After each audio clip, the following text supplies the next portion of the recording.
శ్రీరామం భూయో భూయో నమామ్యహం.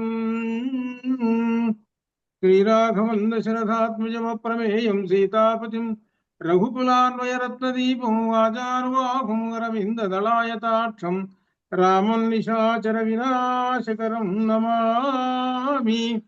ఎత్ర ఎత్ర రఘునాథ కీర్తనం తత్ర తత్ర కృతమస్తకాంజలిం బాష్పవారి పరిపూర్ణలోచనం మారుతిం నమత రాక్షసాంతకం మనోజవం మారుతతుల్యవేగం జితేంద్రియం బుద్ధిమతాం వరిష్టం వాతాత్మజం వానరయూధముఖ్యం శ్రీరామదూతం శిరసా నమామి. ఉల్లంఘ్య సింధో సలిలం సలీలం యశోకవగ్నిం జనకాత్మజాయాః ఆదాయ తేనైవ తదాఖలంకాం నమామి తం ప్రాంజలిరాంజనేయం. బుద్ధిర్బలం యశోధైర్యం నిర్భయత్వమరోగతా అజాడ్యం వాక్పటుత్వం చ హనుమస్మరణాత్ భవేత్. రామాయ రామచంద్రాయ రామభద్రాయ వేధసే రఘునాథాయ నాథాయ సీతాయ పతయే నమః. నమోస్తు రామాయ సలక్ష్మణాయ దేవ్యై చ తస్యై జనకాత్మజాయై. నమోస్తు రుద్రేంద్ర యమానిలేభ్యో నమోస్తు చంద్రార్కమరుత్కణేభ్యః. ఓం హ్రౌం ఆంజనేయాయ నమః. ఓం హ్రౌం ఆంజనేయాయ నమః. ఓం హ్రౌం ఆంజనేయాయ నమః. ఇవాళ మంగళవారం కదా, ఆంజనేయ స్వామి వారు విశేషం అందుకని చివరిన బీజాక్షరం కూడా చెప్పాం. అది ఇక్కడ ఇక మన యుద్ధకాండలో మనకు జరుగుతున్నది. యుద్ధకాండ ప్రారంభంలో ఆంజనేయ స్వామి వారు చేసిన మహోపకారానికి రామచంద్రమూర్తి ఆలింగనం చేసుకున్నాడు. అక్కడ గొప్ప విశేషం, రామచంద్రమూర్తి అంటే పురుషోత్తమ అని కూడా అక్కడ అర్థం చెప్పుకున్నాము. పురుషోత్తమ అని అంటే పరబ్రహ్మ స్వరూపము ఆయన. ఆ తర్వాత ఈ కార్యక్రమం, ఆ తర్వాత రామచంద్రమూర్తి ఎలా వెళ్ళాలి, సముద్రం అడ్డం ఉంది కదా, ఎలా దాటాలి, ఎలా వెళ్ళాలి, ఒక చింతన అనేటువంటిది కలిగింది. అప్పుడు సుగ్రీవుడు రామునకు ధైర్యం చెబుతున్నాడు. ఇదంతా ఎక్కడ జరుగుతున్నది అంటే కిష్కింధలో. ఇది కిష్కింధ నుంచి వీళ్ళు ఇక్కడ దక్షిణ సముద్రానికి రావాలి. వీళ్ళు కిష్కింధలో జరుగుతున్నది. ఈయన రాముడు బాగా చింతనతోటి ఉన్నాడు, నిరుత్సాహపడిపోతున్నాడు. ఈ నిరుత్సాహపడిపోతున్నప్పుడు పక్కన ఉన్నటువంటి వాళ్ళు ధైర్యం చెప్పాలి. ఆ ధైర్యం సుగ్రీవుడు చెబుతున్నాడు. ధైర్యం ఏం చెబుతున్నాడు? రామచంద్ర, నీవు మానవుని వలె ఎందుకయ్యా దుఃఖిస్తూ ఉన్నావు? దుఃఖించకూడదయ్యా, నీవు దుఃఖించకూడదు. సీతాదేవి ఎక్కడ ఉన్నదో ఇప్పుడు మనకు తెలిసినది, లంకలో ఉన్నదనే సంగతి విషయం తెలిసింది. కాబట్టి శత్రువైన రావణాసురుడు సంహరించుదాము ఆ ఆలోచనలోనే ఉండాలి. నువ్వు బుద్ధిమంతుడవు, పండితుడవు, కార్యకార్యములన్నీ కూడా తెలిసినటువంటి వాడవు. ఇటువంటి వాడు ఇంతటి నిరుత్సాహంగా ఉంటే ఎట్లనయ్యా? నీవు ఈ సముద్రం అనేది భయంకరమైనదే, దాటడం కష్టం. అయినా కానీ మనము దాటి వేస్తాము, వెళ్ళి లంకకి వెళ్ళి రావణాసురుని వధించి చేస్తాము, నిరుత్సాహం పనికిరాదు అని అంటూ ఇక్కడ రామాయణంలో ఒక సూక్తి చెబుతున్నది. రామాయణం కేవలం కథ మాత్రమే కాదు, మనకు ఒక సూక్తులు కూడా చెబుతున్నాయి. రామాయణంలో ఇటువంటి సూక్తులు చూస్తుంటే సుమారు ఒక 100 వస్తాయి. ప్రత్యేకంగా రామాయణ సూక్తులను పెట్టి ఒక పుస్తకం చేయొచ్చు. రామాయణ సూక్తులు అనేటువంటిది ఆ సందర్భంగా, ఆ సూక్తి ఏ సందర్భంలో అన్నారు ఇట్లా, కాబట్టి మనం కూడా ఇట్లా ఉండాలి అని.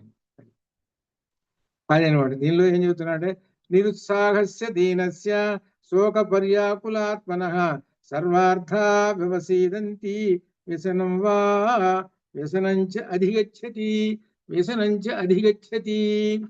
నిరుత్సాహస్య దీనస్య, దీనుని యొక్క నిరుత్సాహము శోక పర్యాకులాత్మనః, అంత శోకంతో నిండిపోయి ఉంటుంది. వాడి యొక్క మనస్సు అంతా దుఃఖంతో, నిరుత్సాహం ఎప్పుడైతే వచ్చిందో దుఃఖం వచ్చేస్తుంటుంది. ఇది చెబుతున్నది ఏంటంటే లోకాన్ని చెబుతున్నాడు.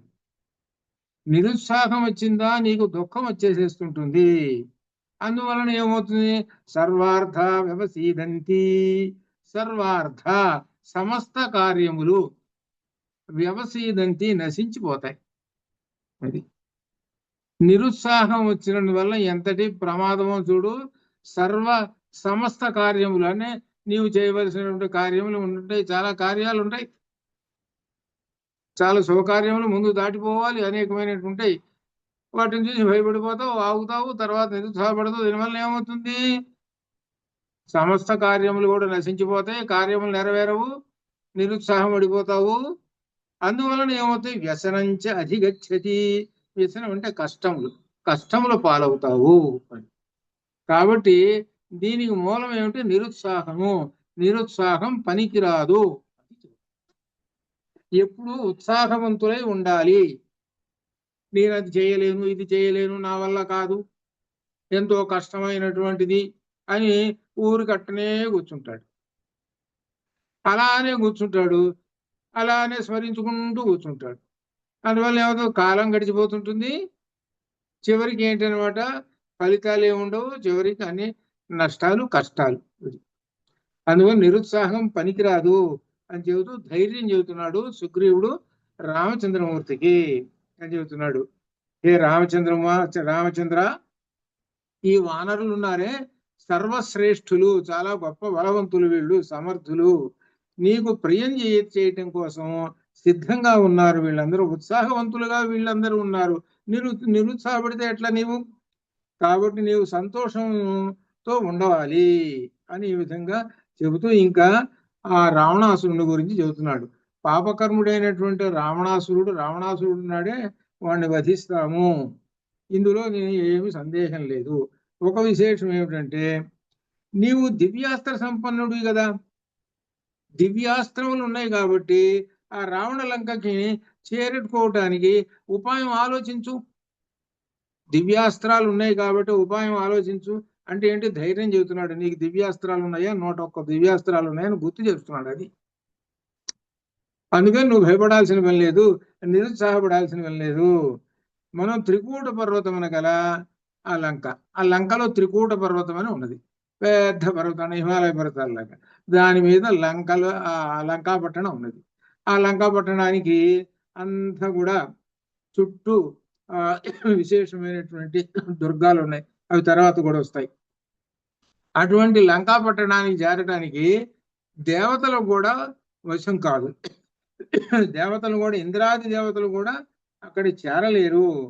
కాబట్టి మనము ఎట్లా వెళ్తామంటే, ఈ సముద్రానికి సేతు నిర్మిస్తాం. సముద్రానికి సేతు అంటే ఆనకట్ట, ఇటు నుంచి అటు, ఆ విధంగా అనమాట. సేతు నిర్మించి మన వానర సేన దాటిన వెంటనే లంకను జయించేసేస్తాము.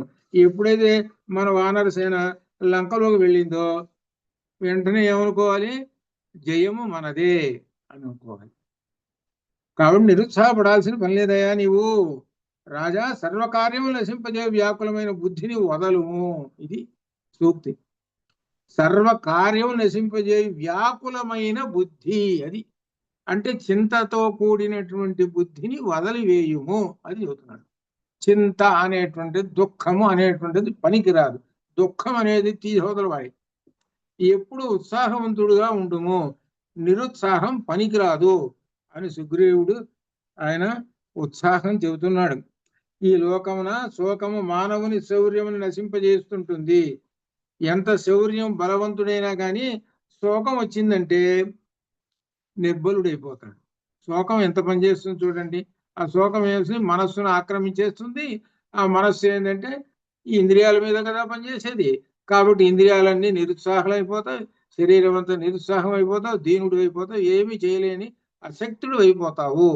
కాబట్టి వీటికి మూలమైనటువంటి నిరుత్సాహం అనేది దాన్ని వదిలేసేయి అని చెబుతున్నాడు అనమాట. కాబట్టి మహాప్రాజ్ఞ, ఈ సమయంలో తేజస్సుతో కూడిన బలము చూపము. నీ వంటి మహాత్ములు, సూరులు ఎవరైనా అదృశ్యమైనప్పుడు కానీ నశించినప్పుడు కానీ శోకం చెందరు. నీవు సూర్యుడు, ఎవరన్నా అదృశ్యం అయినారనుకోండి, అప్పుడు దుఃఖపడకూడదు. దుఃఖపడకుండా తగిన కార్యక్రమం ఏదో చేయాలి.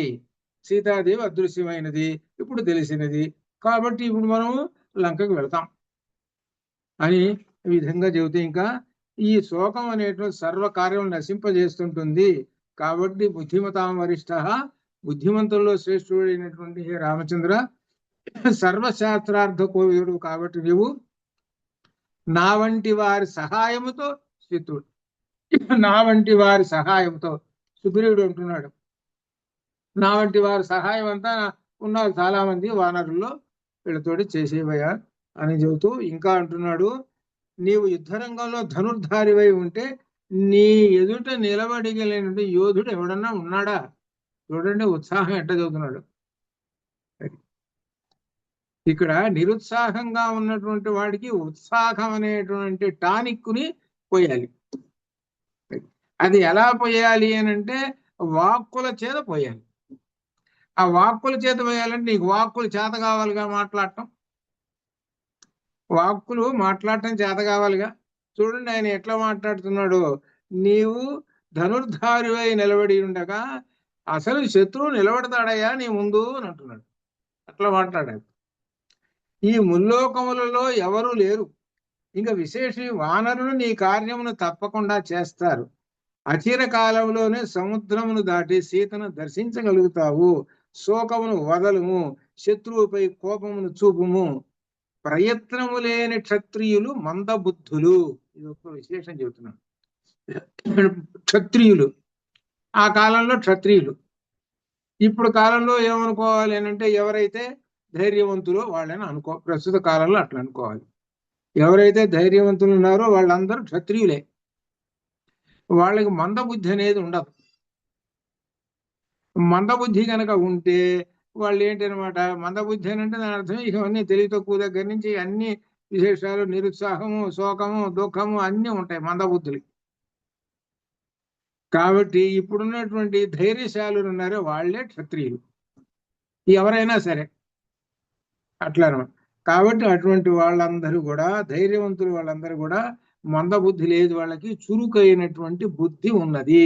అది చురుకైనటువంటి బుద్ధి ఉన్నది అని చెబుతూ శోకమును వదులము, శత్రువుపై కోపమును చూపుము, ప్రయత్నము లేని క్షత్రియులు మందబుద్ధులు అని చెబుతూ సూర్యుడైన క్షత్రియుడు చూపు కోపమునకు అందరూ భయపడతారు. క్షత్రియుడు కోపం వస్తే శత్రువులందరూ భయపడతారు. ఎందుకనగా క్షత్రియుడు యుద్ధం చేస్తాడు, ధైర్యంతో యుద్ధం చేసి జయాన్ని పొందుతుంటుంటారు. కాబట్టి సూక్ష్మ బుద్ధి గల నీవు సాగరమును ఏ విధంగా దాటుతావో ఆలోచింపుము. మన వానర సేన అవతలి తీరము దాటగానే మనకు జయము లభించినది అనుకో. ఇంకంతే, అక్కడ వెళ్ళాము, జయం మందే. చూడండి ఎంత కాసేపట్లో చేతులు పెట్టేసేసాడు జయం తీసుకొచ్చి. అది ఉత్సాహం అంటే అది అట్లా ఉండాలి అని మనకు చెబుతున్నాడు. ఎందుకంటే ఇటువంటివి ఈ జీవితంలో సాగుతూ ఉంటుంటాయి. నిరుత్సాహపరులైనటువంటి వాళ్ళని ఉత్సాహపరచండి, దానికి ఉదాహరణ ఇది. అది చెబుతున్నాడు అనమాట. అని వానరులు కామరూపులు మన వాళ్ళందరూ యుద్ధమున సూరులు. వీరు శిలలను, వృక్షాలను తీసుకొని వాటితోటి యుద్ధం చేసేసి మనకు ఆ జయాన్ని తీసుకొస్తారు. ఇంకా విశేషం ఏమిటంటే సర్వ విధములా నీకు విజయము లభిస్తుంది. అందులో విశేషంగా నాకు శుభశకునములు కనబడుతున్నవి. నా మనస్సు అంతా సంతోషంతో నిండిపోయినది అని సుగ్రీవుడు, వానరరాజు సుగ్రీవుడు చెప్పేశాడు. అయితే ఇప్పుడు అసలు ఆయన వస్తున్నాడు. ఈ అసలు ఆయన చెబితే గాని అప్పుడు పూర్తిగా కానీ రాదు. ఈ ఎవరు వస్తున్నారనమాట, ఆంజనేయ స్వామి వారు వస్తున్నారు. సుగ్రీవుడు చెప్పాడు, నిరుత్సాహపడవాకు, అంతా ఉత్సాహంగా ఉండు అని చెప్పేశాడు. ఇక హనుమ గారు చెబుతున్నారు, లంకను గురించి చెబుతున్నాడు. సుగ్రీవుని వచనములన్నీ రాముడు విన్న తర్వాత ఏమంటున్నాడు రామచంద్రమూర్తి హనుమతోటి అంటున్నాడు. ఏమని అంటున్నాడంటే, హనుమ సముద్రమును చేసి గాని, సేతు నిర్మించి గాని, తపస్సు చేత గాని సర్వ విధముల సాగరమును దాటుటకు సమర్థుడనే నేను సమర్థుడినే, చేసేస్తానయ్యా. సరే బాగానే ఉంది. అయితే ప్రవేశింపశక్యము గాని అంతటి లంకానగరం ఉన్నదే, అది ఎలా ఉన్నది ఒకసారి చెప్పు నాకు. ఎన్ని దుర్గాలు ఉన్నాయో, తూర్పు ద్వారము, దక్షిణ ద్వారము, పడమర ద్వారము, ఉత్తర ద్వారము, 4 ద్వారాలు ఉంటాయి కదా ప్రతి నగరానికి. ఈ విశేషాలు ఏంటో చెప్పు. నువ్వు లంకకి వెళ్ళావు కదా, మరి మొత్తం చూసి వచ్చావు కదా, ఒక్కసారి వర్ణించి అసలు ఏమిటో విశేషాలు చెప్పు నాకు. ప్రత్యక్షంగా చూసావు కదా, చెప్పవయ్యా అని అంటున్నాడు. ఈయన లంకలో హనుమను ఆ తోక తగలబెట్టారు. తోక తగలబెట్టి వాళ్ళు ఏం చేస్తున్నారు, ఆ ఊరంతా తిప్పుతున్నారు. లంకంతా ఈ తప్పెట్ల వాయించుకుంటూ చారి చారి చారి అనుకుంటా, అంటే గూఢచారిని పట్టుకున్నాము, తోకలకలు పెట్టుకున్నాము, అందరూ వచ్చి చూడడో గోలగోలు చేస్తున్నారు అనేటప్పుడు రాక్షసులందరూ చూస్తూ నవ్వుతూ కూర్చున్నారు. ఈయనేమనుకుంటున్నాడు, సరేలే చెప్పని ఇది ఉందో మంచిదేనని. అందుట్లో ఎక్కడ వీళ్ళు ఈ హనుమని 4 కోడళ్ళు ఉన్న చోట ప్రత్యేకంగా ఆపి చారీ చారీ అని కూడా తప్పట్లు కొడుతున్నారు. ఈ తప్పెట్లు గప్పెట్లు గట్టు అందరూ వస్తున్నారు. ఈయనేం చూస్తున్నాడు, ఈ దిక్కున ఏముంది ఆ దిక్కున ఏముంది అని అన్నీ కనిపెట్టేశాడు. కానీ వీళ్ళకి తెలియదు ఆ సంగతి. అనగా లంక రహస్యాలన్నీ చూసేశాడు. అది వీళ్ళకి తెలియదు. ఆ లంక రహస్యాలని చూశాడు కదా, ఇదొకందుకు మంచిది. అంటే ఇదేం లేని బుద్ధిమంతుడు ఏం చేస్తాడంటే, ఇటువంటిప్పుడు ఏం చేస్తాడంటే ఈ ఆలోచనలో ఉంటాడు బుద్ధిమంతుడు. అందుకని బుద్ధిమతాం వరిష్టం వాతాత్మజం వానరయుధ ముఖ్యం శ్రీరామదూతం శిరసా నమామి అన్నారు. అది విశేషం. అవన్నీ చూశాడు, కనిపెట్టేశాడు. 4 దిక్కులా ఏమేమి ఉన్నాయి అనేది కనిపెట్టేశాడు. ఇప్పుడు చెబుతున్నాడు, ఇక్కడ రామచంద్రమూర్తికి చెబుతున్నాడు అనమాట. ఏంటంటే ఇక్కడ మారుతాత్మజుడు వాక్య విధులలో శ్రేష్ఠుడు అయినటువంటి హనుమ చెబుతున్నాడు ఆ దుర్గముల గురించి. ఆ లంకా నగరానికి ఇక్కడ రాక్షసులకు రావణుడిపై భక్తి ఉన్నదండి. రావణుని తేజస్సు చేత లంక బాగా వృద్ధి చెంది ఉన్నది. రాక్షస సేనా విభాగములు, వాహనములు, సముద్రం యొక్క భయంకరత్వము, ఈ విషయములను వివరిస్తాను. ఒక్కసారి వినంటే నేను చూసినటువంటిది చెప్తాను. ఏమిటంటే లంకాపట్టణంలో మదపుటేనుగులతో, రథములతో, రాక్షస గణములతో విశాలముగా సంతోషంగా నిండి ప్రకాశిస్తూ ఉన్నది. అది ఒకటి మొట్టమొదటి మాట. ఇక తర్వాత 4 విశాలమైనటువంటి ద్వారాలు ఉన్నాయి. ఇది చెబుతున్నాడు వరుసగా. అవి పెద్ద పరిఘలతో బంధింపబడినవి. పరిఘ అంటే అర్థం ఏంటంటే ఒక ఇనప దూలం. పూర్వకాలం ఏంటంటే ఆ కోటకు తలుపులు ఉంటాయి, పెద్ద తలుపులు, తాడి చెట్టు ఎంత ఎత్తు ఉంటాయి తలుపులు. ఆ తలుపులకి అడ్డంగా మనం ఇంట్లో ఏంటంటే చిన్న తలుపు కాబట్టి ఒక గడి వేసేసుకుంటాం. దానికి అట్లా గళ్ళు ఉండవు. దానికి ప్రత్యేకంగా ఒక ఇనప దూలం ఉంటుంది. ఆ ఇనప దూలాన్ని ఒక 20 మంది 30 మంది తీసుకొచ్చి అడ్డంగా దానికి మధ్యలో పెట్టేస్తారు. ఇక అది తలుపు నెట్టుకొని రావాలంటే ఎవడి వల్ల కాదు. మళ్ళీ తలుపులు తీయాలనుకోండి, ఈ 20 మంది వచ్చి నెమ్మదిగా తీసి దాని పక్కన పెట్టేస్తారు. అప్పుడు తలుపులు తీస్తారు. దాన్ని పరిఘ అంటారు. అది అనమాట. అది ఆ పరిఘలుతో బంధింపబడి ఉన్నదనమాట. అది ఆ ద్వారాలు అది చెబుతున్నాడు. అక్కడ బలమైన యంత్రాలు కూడా ఉన్నాయి. అవి బాణములను శిలలను అక్కడ పదం చూసుకోండి, పుస్తకం చూస్తున్నటువంటి వాళ్ళైతే బిలలను అనుకుంటుంది, బి కాదు అక్కడ సి, అక్కడ అది ప్రింట్ తప్పుడు.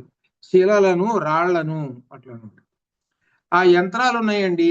ఆ యంత్రాలు ప్రయోగిస్తున్నారు ఏమిటంటే అక్కడ బాణములు, శిలలు వచ్చి మీద పడతాయి. అంటే ఇప్పుడు ఎట్టయితే మనకి యుద్ధం మనం చేస్తున్నారో ఇక్కడి నుంచి పోయి అది పోయి ఉంటాయి కదా ర్యాకెట్లు, పోయి ఆ దేశం మీద పోయి పడతాయి.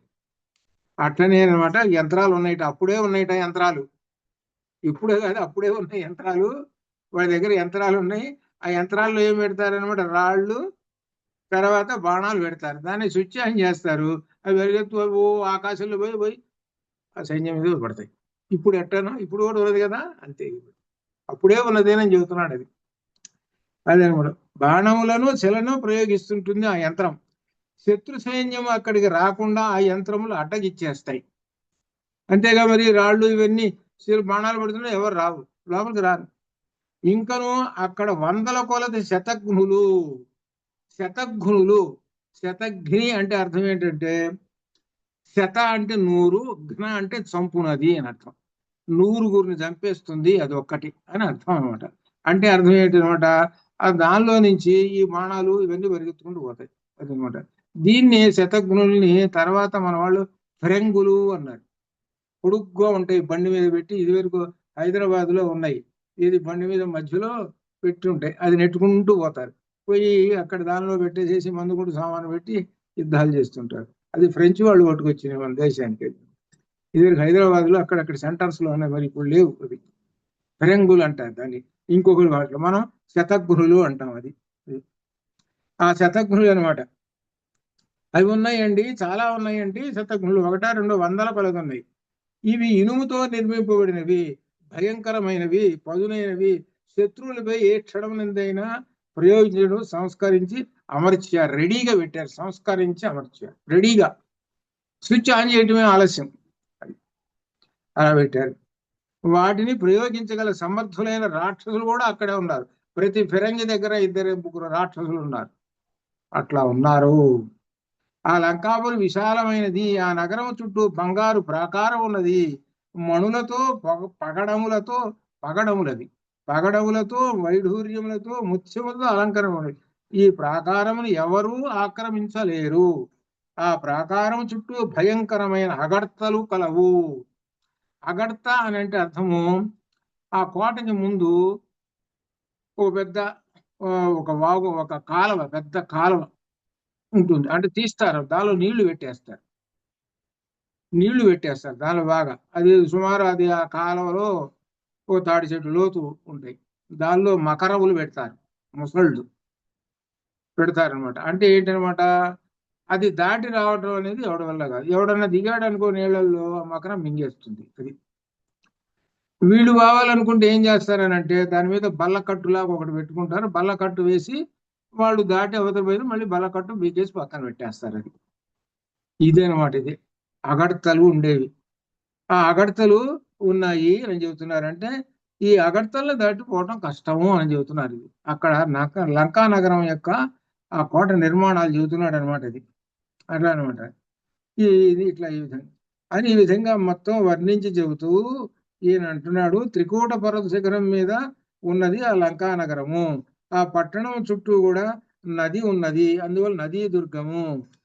ఆ పట్టణం చుట్టూ పర్వతాలు ఉన్నాయి కాబట్టి పర్వత దుర్గము, వనములు ఉన్నాయి కాబట్టి వనదుర్గము. ఇలా ఇన్ని పేర్లతోటి ఉన్నదండి. అనగా దుర్భేద్యమై ఉన్నది. ఒకవైపు నది ఉంది, ఒకవైపు కొండలు ఉన్నాయి, ఒకవైపు అడవులు ఉన్నాయి. ఈ వైపు ఎలా పట్టుకుంటారండి దీన్ని? చాలా కష్టం కదా. దీన్ని అసాధ్యం పట్టుకోవటం, అంతటి భయంకరమైనటువంటిది ఈ దుర్గము అని అక్కడ ఉన్న విషయాన్ని వర్ణించి చెబుతున్నాడు. ఆ లంక దక్షిణ సముద్ర తీరమునకు అత్యంత దూరములో ఉన్నది. దక్షిణ సముద్ర తీరమునకు అత్యంత దూరములో ఉన్నది. అంటే యువతల నుంచి అవతల అనమాట అక్కడ. అంటే అర్థం ఏంటి, అవతల ఒడ్డుకి వెళ్ళాం, అవతల ఒడ్డుకి వెళ్ళిన తర్వాత అక్కడి నుంచి వెళ్ళాలి లంకకి. అంటే ఒడ్డునే కూర్చొని లేదు, అక్కడి నుంచి కొంత దూరం ప్రయాణం చేయాలి వీళ్ళు. అదనమాట. అక్కడికి వెళ్ళిన తర్వాత ఇక్కడ అత్యంత దూరం 100 యోజనములు, అక్కడికి వెళ్ళి నౌకా మార్గం లేదు. అంటే అర్థం ఏంటి, ఇక్కడి నుంచి అవతలకి 100 యోజనములు, ఆ తర్వాత కూడా అక్కడి నుంచి వెంటనే సువేల పర్వతం వస్తుంది. అంటే వెంటనే వీళ్ళ యొక్క లంకా పట్టణం రాదు, ఇంకా దాటాలి వీళ్ళు. అక్కడ సముద్ర తీరం దాటి ఇంకా వెళ్ళాలి, లోపల వెళితే గానీ లంకా పట్టణం రాదు, తర్వాత వస్తుంది. సరే, ఈ విధంగా ఎటువంటి నౌకా మార్గం లేదు. ఇది ఆ సముద్రం మీద నుంచి రావడానికి, ఆ సముద్రం భయంకరమైనటువంటిది సముద్రం, అందువల్ల నౌకలు కూడా రావు. ఆకాశంలో పక్షులు మాదిరిగా రావాలి, అది అంతకన్నా అవకాశం లేదు. ఏ దిక్కు నుండి కూడా వార్తలు పంపు అవకాశం కూడా లేదు. ఒక వార్త పంపాలంటే ఏం లాభం లేదు. అంటే ఏమిటనమాట, ఈ దక్షిణ సముద్ర తీరం కూడా ఆ లంకా నగరానికి పెద్ద కవచం లాగా ఉంది అని అర్థం. అది ఎవడు రాలేడు అట్లా. ఇక ఆ తూర్పు ద్వారమున 10,000 మంది, ఇక లెక్క చెబుతున్నాడు. 4 ద్వారాల దగ్గర తూర్పు దగ్గర 10,000 మంది ఉన్నారు, దక్షిణ ద్వారం 1,00,000 మంది ఉన్నారు. అలానే దక్షిణ ద్వారం తర్వాత పడమర ద్వారంలో 10 లక్షల మంది ఉన్నారు, ఉత్తర ద్వారం ముందు 1,00,00,000 మంది ఉన్నారు. క్రమక్రమంగా ఒక్కొక్క ద్వారం పెరిగే కొంది ఈ సైన్యం పెరుగుతూ ఉన్నారు. అంతమంది సైన్యం ఉన్నారట ఒక్కొక్క తలుపు దగ్గర, ఒక్కొక్క ద్వారం దగ్గర అంత సైన్యం ఉన్నారు, రాక్షస సైన్యము. అట్లా వాళ్ళందరూ కూడా రథాల్లో ఉండి అశ్వముపై నుండి ఆ లంకని రక్షిస్తూ ఉన్నారు. వారిలో ఉత్తమ వంశ సంజాతులు కూడా ఉన్నారండి, ఉత్తములు కూడా ఉన్నారు రాక్షసుల్లో కూడా అని చెబుతున్నాడు. లంకాపట్టణ మధ్యలో 100,000 కలరు. ఏమిటి, వారందరూ ఎదిరింప శక్యం కాని వారు రాక్షసులు. వారు 1,000,000కి మించి ఉన్నారు. 1,000,000 మంది ఉన్నారు. వాళ్ళు మాత్రం ఎవరిని మనం జయించలేమండి, అంత కష్టం అండి అని అంటున్నాడు. అంటే ఒకట్లే, వీళ్ళకేం లెక్కలేదనుకోండి, హనుమంతుడికి అంతటి గొప్ప వీరులు 1,000,000 మంది ఉన్నారు అని చెబుతున్నాడు. నేను ఆ వంతెనలను కూల్చితిని. అక్కడ వంతెనలు అక్కడక్కడ ఉన్నాయి, ఏంది అగడతలకి, వాటన్నింటి పగలగొట్టేశాను. నేను సగం యుద్ధం చేసి వచ్చానయ్యానే చెబుతున్నాడు. నేను మొట్టమొదట నేను 1/4 చేసి వచ్చానని చెబుతున్నాడు దీనిలో. అదే విషయం చెప్పి పరిఘలను విరగొట్టేశాను. పరిఘలు అంటే ఆ తలుపులకి అడ్డం పెడతారే, అవి మొత్తం కాస్త విరిచేసాడు. ఏమిటి, బెత్తం విరగదీస్తే మనం ఎట్టనో అంటే ఆయన బెత్తం విరగదీసినట్టు విరగదీసి ముక్కలు తీసి అవతల పెట్టేశాడు. ఇంకా పరిఘ ఏం అడ్డం పెట్టుకుంటారు ఆ తలుపులకి, ఎప్పుడు తలుపులు తెరిచే ఉండాలి ఇంకా. అదనమాట. ఇంకా చెబుతున్నాడు ఏంటంటే ఇంకా విశేషం ఏంటి, ఇవన్నీ రాక్షస సేనలో మహావీరులైన వారిలో ఒక భాగమును చంపివేసి తిని. సామాన్యుల్ని కాదు నేను చంపింది. ఎవరిని చంపాను? మహావీరుల్నే చంపాను నేను. మహావీరుల్నే చంపేశాను. ఆయన కుమారుడు ఉన్నాడు, ఎవరు, అక్షకుమారుడు, వాడిని చంపేశాను. జమ్ముమాలి ఉన్నాడు, వాడిని చంపేశాను. 4 వచ్చారు మేజర్ జనరల్స్, సేనాధిపతులు, వాళ్ళని చంపేశాను. మొట్టమొదటి 80,000 మంది వచ్చారు, వాళ్ళు ఊరికినే కాసేపుట్లో చంపేసేసారు. ఈ చివర కాకపోతే ఏంటంటే ఆయన బ్రహ్మాస్త్రం ప్రయోగించాడు కాబట్టి బ్రహ్మ మీద ఆ దేవుడి మీద గౌరవం కొద్దీ అక్కడ లొంగిపోయి ఉన్నారు అంతే. లేకపోతే నేను తలుచుకుంటేనా అక్కడ ఆ రోజుతోనే పూర్తి చేసి ఉండేవాడిని అని చెబుతున్నాడు. ఇంత విశేషం అనమాట. హనుమ చెప్పగానే ఇంకప్పటికి రామచంద్రమూర్తికి అమ్మయ్య తాళం చేసి ఎక్కిందిరా నాకు అనుకున్నాడు. అంటే అర్థం ఏమిటి, లంకాపట్టణం యొక్క రహస్యం బయటపడ్డది కాబట్టి ఇక పట్టుకోవచ్చు. ఇది అందుకని హనుమ యొక్క గొప్పతనం అది. అక్కడ సుగ్రీవుడు ఏం చెప్పాడు, ఉత్సాహం చెప్పేశాడు. ఈ ఉత్సాహం చెప్పడం అనేటువంటిది కొంచెం తెలియగలవాడు ఎవరైనా చెప్తారు. ఇక్కడ ఆయన వెళ్ళి వచ్చాడు కానీ చూశాడు కదా, మొత్తం ఎక్కడెక్కడ ఆ లంకాపట్నంలో రహస్యాలన్నీ చెప్పేసేటప్పటికి రామచంద్రమూర్తికి ఆహా ఇదే సంగతి, సరేలే సిద్ధమవుదామని అనుకున్నాడు. అని ఈ విధంగా మొత్తం చెప్పేసి ఇంకా అంటున్నాడు ఏమిటంటే ఏదో విధంగా సముద్రం దాటుతామండి, వానరులు లంకను నశింపజేయటం నిశ్చయం అండి. రామచంద్రమూర్తి లంక ఉండదు, లంక పోవటం ఖాయం అంతే. మనలో నీలుడు అనేవాడు ఉన్నాడు, సేనాపతి. ఆ సేనాపతి మన ఈ సైన్యాన్ని నడుపుకొని తీసుకొని వెళ్ళి ఆ రాక్షసులు జయిస్తాడు. కాబట్టి సర్వ సైన్యములను ఏ రామ ఆజ్ఞాపించుము, సుముహూర్తమున ప్రయాణము నిశ్చయింపుము. సుముహూర్తం ఇక్కడ రామాయణంలో ఒక విశేషం ఒకటి ఉంది. శకున శాస్త్రం ఒకటి, ముహూర్తములు ఒకటి, 2 ఉంటాయి. శకున శాస్త్రములు అంటే శుభ శకునాలు. ఇదిగో మగవాళ్ళకేమో కుడి వైపు అదరటం, ఆడవాళ్ళకేమో ఎడమ వైపు. ఇది ఒక శకున శాస్త్రం. ఇట్లా ఇది అనమాట. అది అనమాట. రెండోది ఏమిటి అంటే ఇంకొక విశేషము, ప్రయాణంలో ముహూర్తాలు. ఏమిటంటే విజయ ముహూర్తంలో ప్రారంభం చేశాడు. 30 ముహూర్తాలు ఉంటాయి. వాటిల్లో విజయ అనేటువంటి ముహూర్తంలో కనుక ఆ కార్యక్రమం ప్రారంభిస్తే విజయం సక్సెస్ అవుతుంది అని అర్థం అనమాట. కాబట్టి విజయ ముహూర్తం చూసుకొని మొదలు పెట్టేశాడు. ఇక ఉత్సాహం ఎలా బయలుదేరుతున్నారో చూసుకోండి. ఇక వానర సేన యొక్క ఉత్సాహం చూసుకోండి. రాముడు సముద్ర తీరమునకు ఇక బయలుదేరుతున్నాడు. ఎక్కడి నుంచి, కిష్కింధ నుండి మొదలు పెట్టాడు. ఇక ప్రయాణం. మహాతేజవంతుడు సత్యపరాక్రముడైన రామచంద్రమూర్తి హనుమ పలికిన యథార్థమైన మాటలను క్రమముగా విని ఈ విధంగా అంటున్నాడు. హనుమా, నీవు చెప్పిన భయంకర రాక్షసుని పట్టణమును వెంటనే మధించి అనగా సంహరించి వేసేస్తాను, నీకు సత్యం చెప్పేస్తున్నాను అని చెప్పాడు. సత్యము నా వాక్యం సత్యం, దీనిలో తిరుగులేదు. ఆ రావణాసుని చంపేస్తాను అని అన్నాడు. నువ్వు చెప్పినటువంటి విషయం అంతా అర్థం చేసుకున్నాను సుగ్రీవా, ఈ ముహూర్తంలోనే ప్రయాణం నిర్ణయింపము. ఇదిగో విజయ ముహూర్తం ఇది, కానివ్వండి మొదలు పెట్టండి అన్నాడు. అని మొదలుపెట్టి ఇక ఆ సందర్భంలో అందుట్లో నక్షత్రం కూడా ఉత్తర ఫల్గుణి నక్షత్రం, పూర్వ ఫల్గుణి, ఉత్తర ఫల్గుణి 2 నక్షత్రాలు. ఉబ్బనేమో పూర్వ ఫల్గుణి అంటారు, ఉత్తరనేమో ఉత్తర ఫల్గుణి అంటారు. ఈ రెండు మంచి నక్షత్రాలు. అదనమాట. పూర్వ ఫల్గుణి నక్షత్రంలోనే అర్జునుడు పుట్టాడు. అది ఈ రెండు కాబట్టి నక్షత్రం కూడా బాగుందండి. అందులో చంద్రుడు కూడా హస్త నక్షత్రుడు ఉన్నాడు అని చెబుతున్నాడు. ఇదంతా ఏంటంటే గొప్ప విశేషం ఇదనమాట.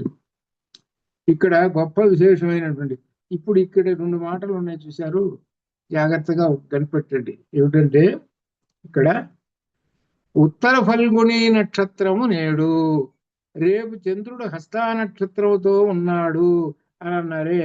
ఈ చంద్రుడు హస్తా నక్షత్రంతో ఎప్పుడున్నాడు ఏమిటని మన వాళ్ళు ఏం చేశారంటే, దీనిలో ఇంకా ఉన్నాయి అంత రామచంద్రమూర్తి పుట్టినప్పుడు దాని ప్రకారంగా లెక్కలు వేసుకుంటూ వేసుకుంటూ వేసుకుంటూ వేసుకుంటూ సుమారుగా కొంతమందికి 8,000 సంవత్సరాలు, కొంతమందికి 10,000 సంవత్సరాలు అట్లా వచ్చింది లెక్కలు వాళ్ళకి. కొంతమంది ఒకళ్ళు ఏం రాశారంటే, దగ్గర ఒక పుస్తకం ఉంటుంది, దానిలో డేట్ తోటి సహా రాశారు. డేట్ తోటి సహా ఈ డేటును యుద్ధం జరిగింది, ఈ డేటును ఇది అని అన్ని కూడా ఎక్కడో ఒక చోట ఉండాలి. ఈసారి ఎక్కడ తీసుకున్నా ఒకటి తీస్తారు. అంటే ఏమిటనమాట, వీటిని బట్టి అప్పుడు పూర్వకాలం వెనక్కి చరిత్ర వెనక్కి పోయి ఈ జ్యోతిష్యంలో అలా కనిపెట్టి అట్లా చెప్పారు. సరే, వాళ్ళ యొక్క ఊహాతీతో అది ఒక లెక్క అనుకోండి అట్లా. అంటే ఏమిటంటే దానిలో ఇంకొక విశేషం, ఒక నమ్మకం, విశ్వాసం. కొంతమంది ఏమంటారంటే రామాయణం ఎక్కువ ఉందిలేండి, రాముడు లేడు, హనుమంతుడు లేడు, అది లేదు, ఇది లేదు, ఏది లేదు అనేటువంటి మహానుభావులు కొంతమంది ఉన్నారు. అదనమాట. అట్లా అనమాట. సరే, అట్లయితే సరే, ఇక వీళ్ళు ఆ ముహూర్తంలో బయలుదేరుతున్నాడు. ఇక ఎలా రాముని మాటలు విని లక్ష్మణుడు మరియు సుగ్రీవుడు రాముని పూజించారు. తర్వాత రాముడు వారితో నీలుడు ఆ సేనాపతి 1,00,000 మంది వానరులతో మార్గములకు ముందు నడుస్తూ వెళుతుంటాడు. ఏ సేనాపతి నీలుడా, ఈ సైన్యములు ఎలా అంటే ఫలములు, మూలములు, శీతల ఉదకములు, వనములు, తేనెలు లభించు మార్గమును వెంటనే నడిపించుము. అంటే ఏమిటనమాట, కిష్కింద నుంచి వస్తున్నది కదా, మరి మధ్యలో అడవులు ఉన్నాయి కదా, ఏ మార్గం నుంచి పోతే మనకు ఆహారం లభిస్తుందో, ఏ సేనాపతి నీలుడా, అది మాత్రం జాగ్రత్త చూసు. నువ్వు సేనాపతి కదా, సర్వసేనాపతి కదా, కాబట్టి అన్ని నువ్వు చూసుకోని చెప్తున్నాడు. అని అట్లా ఈ విధంగా ఒక్కొక్కళ్ళు ఒక్కొక్క పని అప్పచెబుతున్నాడు రామచంద్రమూర్తి. అలా ఇక్కడ ఒక విశేషం ఏమిటంటే, దీనిలో ఒక్కొక్కళ్ళు ఒక్కొక్క పని అప్పచెప్పేసేసాడు. పర్వతం వంటి ఆకారం వల్ల గజుడు, మహాబలుడైన గవయుడు మరియు గవాక్షుడు సైన్యం ముందు నడుస్తూ ఉంటారు. ఈ విధంగా మొత్తం మీద నడుస్తుంటారు. ఇకపోతే తాన సంగతి ఇది ఇక్కడ ఉంది, ఇది ఇక్కడ కావాలి. అక్కడ చూడండి, దానిలో బ్లాక్ లెటర్లో ఉన్నది చూడండి. అక్కడ ఇక్కడ ఇంద్రుడు ఐరావతమునెక్కినట్లు నేను హనుమ మీద ఎక్కి సేనకు ఉత్సాహమును సంతోషమును కలుగ చేయుచు సేన మధ్యలో వచ్చేస్తాను అన్నాడు. ఈయన ఎవరిని ఎంచుకున్నాడు చూసుకోండి. ఇప్పుడు ఈయన ఇంకొకరిని అన్నాడు అనుకో, అయ్యా అంగదుడు నీ భుజం మీద కూర్చుంటాను రా, తీసుకుపోరా అని అంటే సరే రండి అంటాడు. అంగదుడు భుజం మీద ఎవరు కూర్చుంటారంటే లక్ష్మణ స్వామి కూర్చున్నాడు. తను మాత్రం ఎక్కడ కూర్చున్నాడో చూడండి, హనుమ భుజాల మీద కూర్చున్నాడు. ఇదే గొప్ప విశేషం. అందుకని మనకు హనుమంత వాహనము అని వెంకటేశ్వర స్వామి ఇవన్నీ చూడండి, ఏది బ్రహ్మోత్సవాలు వచ్చినప్పుడు ఈరోజు హనుమంత వాహనం అండి అని అంటారు. అనగా ఆ హనుమ రామచంద్రమూర్తిని భుజాల మీద పెట్టుకొని తీసుకొని పోతున్నాడయ్యా, ఎంతటి అదృష్టమయ్యా, ఎంతటి పుణ్యమో కదా అని ఆ విధంగా హనుమంత వాహనం. అందుట్లో ఆయనే చెబుతున్నాడు, నేను హనుమంతుని భుజాల మీద కూర్చొని వస్తాను అని చెబుతున్నాడు. హనుమకు ఉన్న అదృష్టం చూసుకోండి, అది ఇక్కడ విశేషం. అది అధిరుహ్య హనుమంతం ఐరావతం వివేశ్వర. ఐరావతం మీద, ఐరావతం అనే ఏనుగునిదా, ఏనుగు మీద ఇంద్రుడు ఎక్కి కూర్చొని ఏ విధంగా అంత ధైర్యంగా అంత గంభీరంగానే వస్తుంటాడో నేను కూడా అంతే రోయ్. హనుమ మీద కూర్చున్నాను, హనుమ భుజాల మీద కూర్చున్నానంటే ఎంత గొప్ప విశేషమో కదా, అది విషయం. ఆయన పోలికలు చెబుతున్నాడు. యక్షరాజు కుబేరుడు సార్వభౌముడు దిగ్గజమును అధించినట్లుగా ఎవరితో సమానుడైన లక్ష్మణుడు అంగదునిపై అధిష్ఠించి వచ్చేస్తాడు. లక్ష్మణ స్వామి ఏమో అంగదుని. ఇక్కడ ఒక విశేషం ఉంది. ఏమిటంటే, మొట్టమొదట ఆంజనేయ స్వామి వారు హనుమ మొట్టమొదటి రామలక్ష్మణుడు చూసినప్పుడు ఇద్దరిని భుజం మీద ఎక్కించుకొని వచ్చాడు. ఇద్దరిని ఒకడు కుడిభుజం ఒకడు అడుగు. ఇక్కడికి వచ్చేటప్పటికి ఆంజనేయ స్వామి వారి మీద తన ఒక్కడే, లక్ష్మణ స్వామిని తీసుకెళ్ళి అంగదుడి భుజం మీద పెట్టారు. అంగదుడి భుజం మీద అంటే చూడండి, సంపూర్ణమైనటువంటి శక్తినంతా హనుమకు ప్రసాదించేస్తున్నాడు. అది అర్థం, అది కంప్లీట్, పూర్తి కాదనమాట. జీవుడు తాదాత్మ్యం చెందుతున్నాడు ఆ పరమాత్మలో, అది అర్థం. అది అనమాట. జాంబవంతుడు ఇకపోతే మిగిలినటువంటి వాళ్ళు సుశేలుడు, వేగదర్శి మొదలైనటువంటి వాళ్ళందరూ కూడా సేన మధ్యలో నడుస్తూ ఉంటారు. అనగా ఏంటనమాట, ఈ సైన్యం ఎలా నడపాలి ఏమిటి అనేటువంటి విధానం కూడా తనే చెప్పేస్తున్నాడు. సైన్యం ఎలా నడవాలో కూడా, ఎవరు ముందు ఉండాలి, ఎవరి మధ్యలో ఉండాలి, ఎలా ఉండాలి అన్ని చెప్పేస్తున్నాడు అనమాట. ధర్మాత్ముడైన రాముడు లక్ష్మణ సుగ్రీవులచే పూజింపబడుతూ దక్షిణ దిశ వైపు ప్రయాణం సాగించారు. రాముడు వందల కొలది, వేల కొలది, లక్షల కొలది, కోట్ల కొలది ఏనుగుల వంటి వానరుల వెంట సాగుతూ పోతూ ఉన్నాడు. ఇంక వీళ్ళలో వరుసగా ఈ వానర వీరుల్లో పేర్లు చెప్పుకుంటూ వచ్చాడనమాట. వృషభుడు, నీలుడు, కుముదుడు, ఇలా వానర వీరులు వీళ్ళందరూ ఒకళ్ళ ఇద్దర కోట్ల కొలది ఉన్నారు. కేసరి, పవనుడు, గజుడు, అర్కుడు, ఇట్లా వీళ్ళందరూ కూడా దరీముఖుడు, ప్రజంఘుడు, రంభుడు, రభసుడు, పనసుడు, ఈ విధంగా వీళ్ళందరూ కూడా ఆ కిష్కింద నుంచి బయలుదేరి మార్గ మధ్యలో సహ్య పర్వతం వస్తే ఆ సర్వపర్వత సరస్సులు చూస్తూ ముందుకు సాగుతూ ఉన్నారు. ఇప్పుడు సముద్రం వలె ఉన్నది వానర సేన. ఆ గ్రామ ప్రాంతములను వదలి ముందుకు ప్రయాణం చేస్తూ ఉన్నది ఆ సేన అని చెబుతున్నాడు. ఆ సేన ముందుకు వెళ్ళిపోతున్నది. రామలక్ష్మణులు హనుమద అంగదుల భుజములనెక్కి మిక్కిలి కాంతివంతమైన సూర్యచంద్రులే ప్రకాశిస్తున్నారు. లక్ష్మణుడు రామునితో శుభకర వచనములు పలుకుతూ ఉన్నాడు. లక్ష్మణుడు రామునితో ఏమిటి, అంతా శుభమే కలుగుతుంటుంది మనకి అని చెబుతున్నాడు రామచంద్రమూర్తితోటి అని చెప్పడం అర్థం అది అనమాట. ఏమిటంటే దీనిలో అంతా ఆ శుభకరాలు జరుగుతున్నాయి చెబుతూ వానరుల ప్రయాణం కూడా గురించి, మార్గ మధ్యంలో ఉన్నటువంటివన్నీ కూడా అనుభవిస్తూ ఆ సరస్సుల్లో నీళ్లు తాగుతూ ఈ విధంగా వాళ్ళు ఆ దక్షిణ దిక్కుకి వస్తూ ఉన్నారు. కిష్కింధను వదలి ఈ మధ్యలో సహ్యపర్వతం వచ్చింది. సహ్యపర్వతం యొక్క ఆ వృక్షాలను చూసుకుంటూ, అక్కడ ఉన్న సరస్సులను చూసుకుంటూ ఈ విధంగా తాగుతూ మొత్తం ఈ వానర సేన, కోట్ల కొలది ఉన్నటువంటి వానర సేన సాగి ముందుకు వస్తూ ఉన్నది. ఈ విధంగా వస్తుండగా రాముడు సుగ్రీవునితో అంటున్నాడు, సుగ్రీవ, మనము దక్షిణ సముద్ర తీరానికి వచ్చేసాము అని చెబుతున్నాడు. అయితే ఈ వానరులో ఎంతమంది, 3 రకములైనటువంటి వానరులు ఉన్నారు. ఒకటి వానర విభాగం, వానరులు అంటే సహజంగా ఉన్నటువంటి ఈ వానరులు, మన ఆంజనేయ స్వామి లాంటి వాళ్ళు ఉండేటువంటి వానరులు. గోపుచ్చ విభాగము, గోపుచ్చం అంటే ఆవు యొక్క తోక ఎలా ఉంటుందో అలా ఉన్నటువంటి కొంతమంది వానరులు. వీళ్ళు కాకుండా ఎలుగుబంట్లు, భల్లూకం అంటే ఇట్లా 3 రకాలు ఉన్నారు అని దీనిలో చెబుతున్నటువంటిది అనమాట. ఇట్లా వీళ్ళందరూ ఉన్నారు, అక్కడ చేరారు. సముద్రం మాదిరిగా ఉన్నది అని చెబుతూ తర్వాత అక్కడికి వెళ్ళిన తర్వాత 5వ సర్గలో దక్షిణ తీరానికి వెళ్ళేటప్పటికి ఆయన కూర్చున్నాడు. ఇక అప్పుడు రాముడు సీతను స్మరించి దుఃఖిస్తూ కూర్చున్నాడు. ఇది దీనిలో ఈయనకి ఎప్పుడు పెడితే అప్పుడు దుఃఖం వస్తూనే ఉంటుంటుంది. ఏమిటి దుఃఖం అంటే, సీతాదేవిని స్మరించుకున్నప్పుడల్లా దుఃఖం వస్తుంటుంది.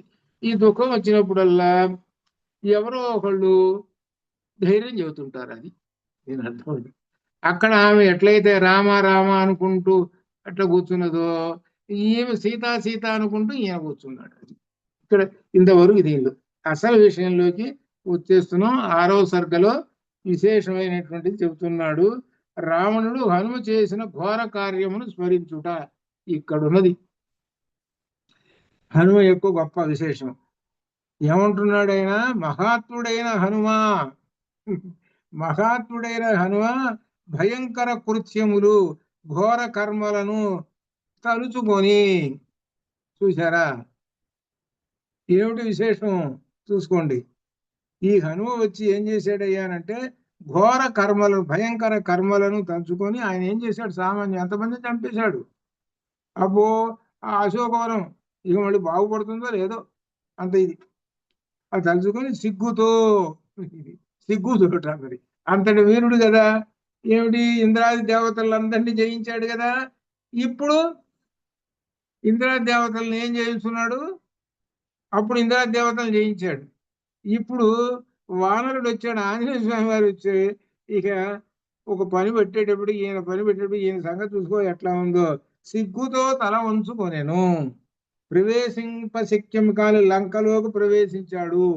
లంకలోకి అసలు ఎవడు రాలేడురా. లంకలో ముందు అసలు లంకిణి కూర్చుంది కదా. లంకిణి ఉందనుకో, లంకిణి వెంటనే పట్టేస్తుంది, వాడిని చంపేస్తుంది. మరి ఎట్లా వచ్చాడు?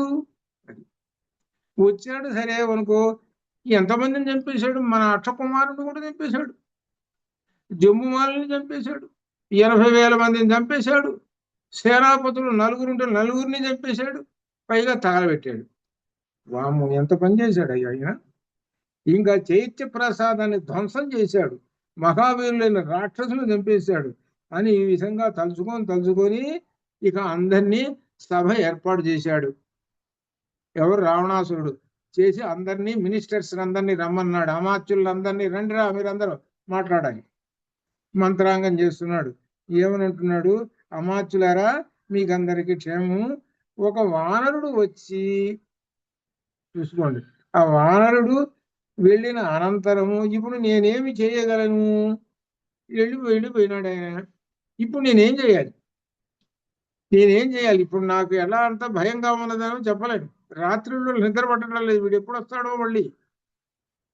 రాత్రిలో నిద్ర పట్టడం లేదు. అదే అంత అనమాట. నేనేమి చేయగలను? నేను చేయదగిన కార్యమే. ఏది హితమో ఏది అహితమో చెప్పండి. మహాబలవంతులారా చెప్పండి. విజయమునకు మూలము మంచి ఆలోచన చెప్పండి. రాముణ్ణి ఎలా ఎదుర్కోవాలో నాకు చెప్పండి అయ్యా. మీరందరూ మంత్రాంగం నెరుగుతున్నాను చెప్పండి అని అంటున్నాడు. అని చెబితే ఇక్కడ లోకంలో అది ఎట్లా ఈ రకములైనట్టు 3 విధములైనటువంటి పురుషులు ఉంటారు. ఉత్తమ, మధ్యమ, అధమ అనేటువంటి వాళ్ళు ఉంటారు. వాటిని గురించి చెబుతూ ఇంకా రాక్షసులు వాళ్ళ యొక్క బలాలను ప్రకటించుకుంటూ ఉన్నారు. కాబట్టి ఇక్కడ ఏమర్థమవుతుందంటే రావణ దర్ప, రావణుని యొక్క దర్ప హరించినటువంటి వాడు ఎవరు? హనుమ. అది ఒక్క హనుమ రావణుని యొక్క గర్వం మొత్తాన్ని కూడా పూర్తిగా ఇక అయిపోయింది. ఇక హనుమ వస్తున్నాడు, అరే మళ్ళీ తగలబెడతాడరా. వాళ్ళందరికీ అంత భయం. లంక మొత్తం కూడా వ్యాపించిపోయింది హనుమ యొక్క గొప్పతనం. కాబట్టి ఇప్పుడు ఏం చేద్దాం మనం? ఏమిటి చేద్దాం? రాముడిని ఎలా ఎదుర్కొందాం చెప్పండి మంత్రాంగం అని మొదలు పెడుతున్నాడు అమాత్యులతోటి. ఇక ఇప్పుడు ఈ అమాత్యులతోటి ఏం మాట్లాడాడు? అందులో మాట్లాడుతుంటే ఎవరేం మాట్లాడారు? ప్రహస్తుడు ఉన్నాడు సేనాపతి, ఆయన ఏం మాట్లాడాడు? ఆ తర్వాత తమ్ముడు ఏంటంటే విభీషణుడు ఏం మాట్లాడాడో చూడండి. విభీషణుడు ఏం మాట్లాడాడు? ఇప్పుడు ఒక విశేషం. రామాయణం దృశ్యకావ్యం అని చెప్పాను, మొట్టమొదటిలో చెప్పాను. ఈ దృశ్యకావ్యంలో ఏంటనమాట, ఇప్పటిదాకా ఏం చెప్పాము? రామలక్ష్మణులు, సుగ్రీవుడు ఇక్కడ కనపడ్డారు, స్టేజ్ మీద సినిమాలో ఇంతవరకు కనపడ్డారు. ఇప్పుడు నెక్స్ట్ ఇంకో సీన్ తీస్తున్నాడు డైరెక్టర్. ఎవరు డైరెక్టర్? ఎవరు? వాల్మీకి మహర్షి డైరెక్టర్. ఆయన సీన్ తీసి ఎక్కడ తీసుకెళ్ళాడు? రావణాసురుడు సభ పెట్టాడు. అంత క్రితం దాకా కోతులు రామలక్ష్మణుని చూపిస్తూ అదంతా వాళ్ళకి చెప్పేది, వాళ్ళని పక్కన పెట్టాడు. కాసేపు మీరు ఆగండి, కాసేపు ఇక్కడ సీన్ చూపించాలి వీళ్ళకి అని ఇక్కడ సీన్ చూపిస్తున్నాడు. ఇక్కడ సీన్ ఏమిటనమాట, రావణాసురుడు సభ ఏర్పాటు చేశాడు, అమాత్యులందరినీ పిలిచాడు, ఉపాయాలు ఏంటో చెప్పండి అని మొదలుపెట్టి ఇక్కడ సభ జరుగుతూ ఉన్నది. ఈ సభ జరిగిన తర్వాత మళ్ళీ దీన్ని ఇక్కడ ఆపుతాడు, మళ్ళీ అటుపోతాడు, మళ్ళీ అక్కడి నుంచి తీస్తాడు సీన్. కాబట్టి దీనిలో ఏంటంటే ఒక సినిమా తీయాలి అని అంటే డైరెక్టరు ఈ రామాయణం చదువుకోవాలి. ఇది దీనిలో రామాయణం అంటే ఊరికే కథాభాగం కాదు, ఎన్ని ఉపాయాలు చెబుతుందో, ఎంత విశేషాలు చెబుతుందో చూసుకోండి. అది గొప్ప విశేషం. తర్వాత వీళ్ళు కాగానే మళ్ళీ వాళ్ళని తీసుకొస్తాడు, వాళ్ళని తీసుకుని సముద్రం మీద వంతెన ఎట్టేస్తాము.